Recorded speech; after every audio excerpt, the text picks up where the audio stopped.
Hazreti Ali kerramallahu vecih ayali zevceti ve Peygamber Aleyhisselam'ın gıydi bizim enemiz Fatıma Zahra radıyallahu anhadan sonraya ma hayrun nisa ayalların en hayırlısı kimdir ey Fatıma deyip Peygamberimizin gıydinden sonraya. Şonna Fatıma Zahra radıyallahu anha cevap veriyor. In şu cevabı ayallığınlarımızdan siz erkek doğanlarımızdan eşitmeli ve mekan bellemeli ve öz çağalarımızı şuna vararak terbiyelemeli. Biz Türkmenlerin atava ve ecdatlarımız ar namusuna ayal hususunu öte önde olan. Ayal gıyıllarımız Göktepe galatının tarihini okak görün ayal gıyıllarımız nehil kırkılık bilen namusunu koranlığını. Ayal gıyıllarımızın ne mehreme seyretmezlikte, ne mehremi de özünü gözettirmezlikte nehil yapınanlıklarını, nehil uğrudunu, ar namusunu eye çıkanlıklarını, bir tarihlerin kağıllarını açındani bir okak görün. Okan ve idinlenem öz gıyıllarını di, öz gıyıl doğanlarını di, öz enelerini di, öz gıyılcigilerini di, uyolarını di, şonu kıvaptaş edip, şonu bilen ölçörüp, teredemenlerip görün. Aya biz şu atavalarımızın ahlakı bilen ahlaklanırıp dırf mı çağalarımızı terbiyelep dırf mı ya olordan biz daşrak mı? Şonna ayarların hayırlısı kimdir? Nehil ayarlar hayırlırak ayarlayıp tanap bolya ey Fatıma deyip soranna Fatıma Zahra radıyallahu anha Hazreti Allah cevap veriyor. Elleti la terar ricale ve la yarawnaha.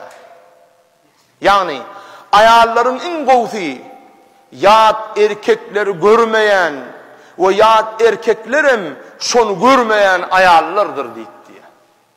Yat erkek diyani öz eri, öz erkek doğunu erkek cigisi, öz oğul çağası ve kakası, ağaları inileri. Şulardan galani yat erkek, ne mehrem hasap ediliyor. Ne mehrem olan erkeklerin özüne gözü düşmeyeni ve özünün de ne mehrem erkeğe gözü düşmeyen ayarlar.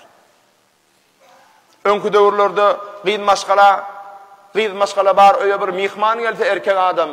Onun bir gavat gelege de sonra cevap etse gıyıl maşgala gözüne seyredip gürleşmezdi. Erkek adamın yüzüne şeyle seyretse avrat bolar, uyut bolar, utanç bolar deyip ullarımız kayardi. Doğruda şu dağlarına yaşlılar bilenlerler. Erkek adamın ne mehrem erkeğin gözüne seyredip gürleşmezdi ayarlanmaz.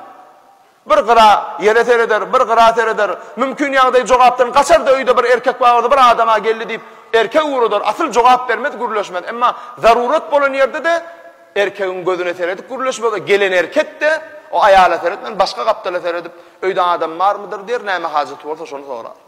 Ama göz seyretmezdiler, uyuttur. Ana Hazreti Fatıma Zahra radıyallahu anh'ın diyen sözü de şol. Neyme diye? Hayırlı ayal ne mehrem erkeğe gözü düşmeyen ve ne mehrem erkeğin gözü ona düşmeyen ayallar deyip diye. Fatıma Zahra enemiz ya Ali gözü ne mehrem erkeğe düşmeyen ve ne mehrem erkeğin gözü özüne düşmeyen ayal hayırlı gov ayallar diye de şey diye de Hazreti Ali kerramallahu vecih Peygamber Aleyhisselam'ın yanına geliyor. Ya Resulallah diye Fatıma'dan şey deyip sordum. Fatıma Zahra da diye bana şeyle cevap verdi diye. Onunla Peygamber Aleyhissalatu vesselam cevap veriyor. İnneha bid'atun minni tantiqu bil hikmeti. Gıydım Fatıma menin bir bölügümdür. Onun gepi de hikmettir diye aytti diye. Hani o diyen da doğrudur. Hakikatten kıyın da hatta ayal maşgalan ne mehrem erkeğe gözü düşmezligi ve erkeklerin şol ayal maşgala ne mehrem ayal maşgala gözü düşmezligi. Bu dövrde hele mümkün değile geliyor. Yönü şonu mümküne uğuracak olmalı. Bir kıyın da hatta ayala da şonu uğratsan, erkeğe de şonu uğratsan, her kim Allah rızası için öz gözüne eye çıksa, Allah rızası için öz nefsini terbiyelenirse ana onun näme uçgundan ot dörer diye, dama köl olur diye. Bir gün gözüstü, 2 gün gözüstü, onun bir açık utançsızlık emele geliyor ayal maşgalada da erkekte de. Onun hay iyide on gowluga baranak. Onun üçin ayal gydylarymyza, erkek oglanlarymyza nämehremden gözünü saklamaklygy öwretmeli. O gurlaşyp bilerler, kılaftaş bolup bilerler, kurtaş bolup bilerler. O ýaxşy niýetde gözleri bolmaly. Awwalan ýöne gözünü bir gyra seredip nämehrem bilen kan göz-göze dik seredişmeklik. O ana Fatıma radıyallahu anha'nın wesiýet edýän dady şol.